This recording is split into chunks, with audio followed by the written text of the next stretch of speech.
Yan, tumatakbo na.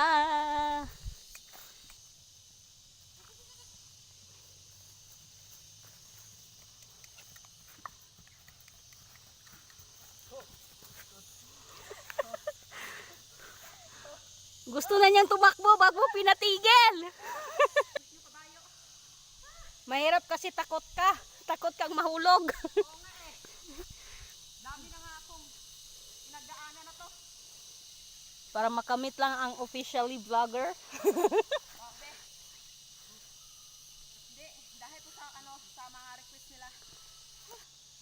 Pero go lang ng go. Pero huwag kayong magsawa. Ito pa rin yung mga pangarap nyo at gusto nyo sa buhay.